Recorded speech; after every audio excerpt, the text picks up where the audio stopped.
di Al-Azhar sekarang, tempatnya beliau itu tinggal.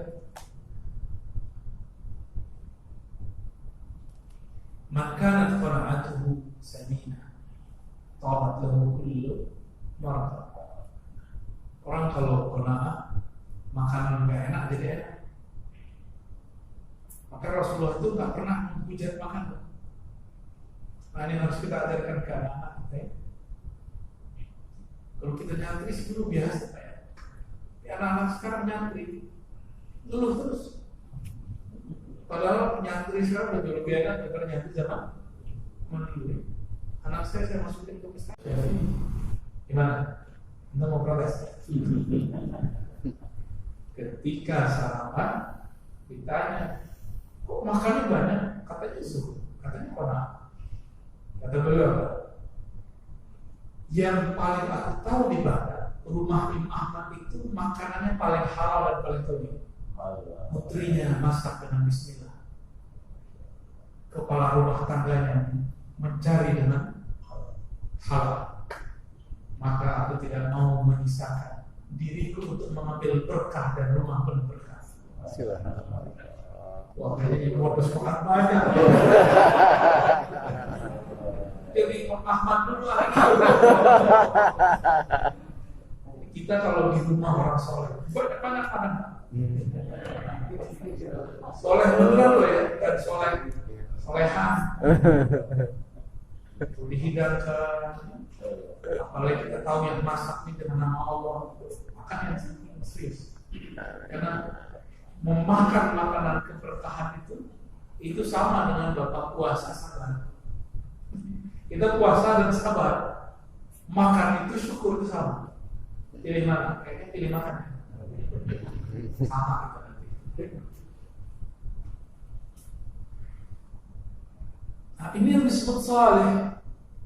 Kalau di rumah orang yang halal makanannya, jangan makan sedikit, bersoleh. Ketika ada ilmu muncul turun, jangan kemudian banyak ibadah-ibadah. Ibadahnya akal memahami, ibadahnya qalbu merenungi. Nah, Imam Syafi'i ibadahnya malam tadi apa? Merenungi, dan itu lebih dahsyat, sama dengan 1000 rakaat. Jadi ketika dia dapat satu makna itu 1000. Kalian ini 70. Berapa jadinya? 70. Jadi sama belum dengan sholat 70 rakaat. Ketika Imam Syafi'i pindah ke Madinah, ke Mesir kan, ini bukan hijrah yang pertama, ini hijrah yang terakhir, berarti Mesir. Setelah 4 tahun beliau tinggal di Mekah, di Mesir ya, apa yang terjadi? Beliau sudah mau zakat, tiba-tiba putrinya nangis, mau ditinggal ayahnya, takut ditinggal ayahnya. Siapa yang jamin hidupnya di masa depan? Apa tanggapan Imam Syafi'i? Ya, wahai putriku, ini rumah aku sudah khatamkan 4000 kali Quran. Beliau baru tinggal di sana 4 tahun. Berarti setahun Bapak hitung di sini bahasa itu matematika Imam Syafi'i. Karena belum mengikuti mazhabnya Sayyidina Utsman. Sehari bisa kata 8 kali. Itu yang Utsman. Sehari 8 kali. Saya belum bisa dengar. Tapi saya punya santri sehari bisa 10 kali sehari. Tapi nggak tahu cara dia baca. Cara bacanya itu kayak kita dengerin kayak lebar, tapi dia kata dia dengerin jelas. Itu bagi dia sudah 2 ayat. Bagi kita belum ya. Baik, Imam Syafi'i mengatakan apa yang engkau khawatirkan? Ini rumah sudah diberkahi khataman 4000 kali khatam. Ini kata-kata Imam Syafi'i. Nah ini kata kunci yang sudah kita sebutkan beberapa waktu lalu. Amal soleh bukan semua amal ibadah. Soleh bahasa Arab artinya munasib, cocok, relevan. Ada amal kelihatannya soleh, menurut bahasa Arab, tapi bukan soleh dalam pengertian hakikatnya. Contoh, saya sering mencontohkan, Bapak lagi kerja, meeting atau ada tugas, tapi hati pengen, bukan hati, diri pengen sholat duha. Mana yang didahulukan? Kerja atau duha? Yang mana? Duha bagus kan? Bagus. Kerja? Kan bagus. Terus? Dua-duanya bisa kerja sembari kerja dulu. dulu Sujud ingatnya kerjaan. kerja dulu. Gimana caranya? Pertanyaannya dibalik ke asalnya. Kerja pakai kontrak nggak? Wajib nggak? Wajib. Sholat duha? Sunnah. Maka selesai dulu ya wajib baru. Alhamdulillah. Yang dibalik, ya. Oh ini kan soleh. Soleh itu bahasa Arab artinya sesuatu yang sesuai yang relevan. Yang sesuai dan relevan. Jadi ada amal yang kelihatannya baik tapi nggak soleh, itu banyak. Ya. Dan bahkan di luar sana banyak orang yang meyakini amal dia baik, lalu dia lakukan di depan kita, itu jadi nggak enak. Dan saya berkali-kali mengatakan ke teman-teman para pengaji sunnah, pengaji kita bahasa Arab, baik kundul atau gimana. Ini masa 1443 Hijriah, masa di mana tidak pernah ada masa sebelum ini yang mengalami kemajuan intelektual, spiritual, dan juga semua yang kita pakai sekarang, teknologi. Maka jangan putuskan masalah kita dengan membaca teks-teks lama. Dan jangan hubungi teks lama dengan pemahaman kita yang serba cepat hari ini. Ini penting sekali. Yang antum ketemu dengan teks di Quran tentang bab pakaian. Lalu Nabi melarang satu model pakaian. Belum tentu model pakaian itu seperti yang kita pahami dalam bahasa kita sekarang. Itu. Nabi dulu punya gorden bergambar, lalu kemudian beliau merasa kayaknya mewah, suruh copot karena zaman itu belum pantas, belum saleh, belum ada orang di Madinah yang pakai gorden berwarna, bergambar. Sekarang rumah orang biasa aja, kos-kosannya gorden itu udah ada motifnya. Di zaman ini nggak bisa disamain. Nah, banyak kawan-kawan yang salah kaprah membaca teks. Dia memahami teks dulu ala sekarang, teks sekarang ala dulu. Itu bolak-balik nggak bisa begitu. Nggak usah jauh-jauh lah masa Rasulullah. Ketika dulu Buya Hamka nulis, itu belum kebayang loh sama beliau. Ada sekarang smartphone kayak yang tentunya YouTube, ya belum kebayang. Ayahanda beliau Haji Rasul, kawan dari ayahandanya, berdiri Muhammadiyah, berdiri NU, itu belum membayangkan seperti yang sekarang terjadi. Haji Rasul itu dulu, ya, ayahnya Buya Hamka, Syekh Abdul Karim, termasuk berpolemik masalah ketika dari kalangan beliau ada yang pakai dasi, jas. Itu pakaiannya orang Londo. Londo, anak kecil udah ngerti Londo itu Belanda. Saya masih ingat kalau kita nonton film Kolosal dulu, Belanda bangsa gitu.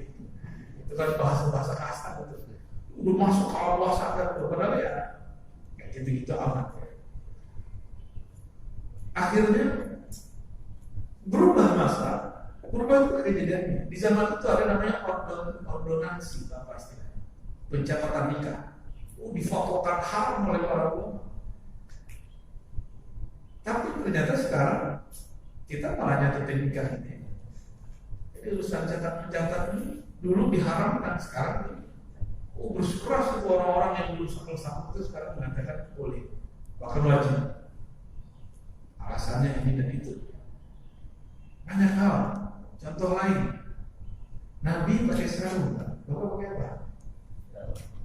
Sarung. Benar sarung. Yang ini, mohon maaf, saya lihat ada orang ngamalin sunnah katanya, tapi dia pakai celana dalamnya orang Arab. Celana dalamnya orang Arab. Ada yang hari ini begitu nggak? Besok jangan begitu. Semoga nggak ada ya. Orang Arab pakai celana putih. Dia pasti cingkrang celananya. Nah itu celana dalam agak panjang. Itu bukan celana sholat. Ketika ada ustaz di Indonesia, dia memfatwakan bahwa bercelana di bawah mata kaki itu haram. Tapi pas dilihat, ternyata dia pakai celana ala celana orang Arab, celana dalamnya. Itu diketahui di Kuwait, diketahui orang. Seandainya pun dia pakai celana seperti Indonesia nggak ada masalah. Tapi kalau dibawakan ke Arab tuh masih satu masa, udah beda tempat, udah yang pakaian sudah berubah. Jadi jangan hukumi orang dengan fatwa kita. Ya, akhirnya disebut soleh. Soleh itu boleh diartikan sedang beramal pada tempatnya atau sesuai dengan waktunya, tepat di tempatnya, tepat di waktunya, itu baru disebut soleh. Jadi tidak semua orang yang beramal seperti orang baik itu soleh. Min dzakarin aw untha, baik laki-laki ataupun perempuan. Nah, di sini ada kesetaraan gender. Yang Islamnya begini, Qurani. Kesetaraan gender yang Qurani itu adalah amal, bukan jenis kelamin. Jenis kelamin gimana namanya? Main. Bisa aja main kelamin. Ya. Kita minta liburan seminggu ya. Soal pengen apa? Ya. Emang enak haid? Tanya aja kayak haid itu datang gak enak, nggak datang cemas. Benar Bu ya? Ngetes kalau ini kenapa enggak datang bulannya? Nah, jadi kesetaraan gender Quran itu adalah kesetaraan amal, bukan kesetaraan jenis kelamin. Maka segala hal yang berkaitan dengan hak dan kewajiban jenis kelamin itu nggak bisa disamakan. Yang bisa disamakan adalah amal. Ya, karena hak laki-laki dan hak perempuan dalam bab urusan jenis kelamin nggak bisa disamain. Pakaiannya berbeda, ya, kebutuhannya berbeda. Nah, ini kalau kita mau meluruskan, ya. Saya tidak anti ilmu apa-apa, juga nggak pro ilmu mana-mana. Kita pro Quran aja. Ya, Quran sunnah, itu aja. Hubus sunnati wa ahliha. Wa mu'min, ada satu syarat ketika kita beramal yang saleh, yaitu percaya kepada Allah Subhanahu wa taala. Mukmin itu di qalbu, sedangkan amal itu pada badan. Berarti ada gabungan. Ini pembeda antara munafik dengan yang bukan munafik. Apa yang Allah berikan reward bagi orang ini? Pada muhyiyannahu hayatan thayyibah. Maka sungguh kami akan hidupkan dia dengan kehidupan yang thayyibah. Apa itu thayyibah? Baik. Bahasa Indonesia emang standar sekali ya, mohon maaf. Ini pakar bahasa Indonesia harus bisa membedakan ini. Ada halal yang thayyibah, ya. Halal yang thayyib. Ini hayatun thayyibah, hidup yang thayyibah. Baldatun thayyibah, negeri yang thayyibah. Nah, gimana? Kalimatun thayyibah, kata-kata yang thayyibah. Itu beda-beda semua artinya.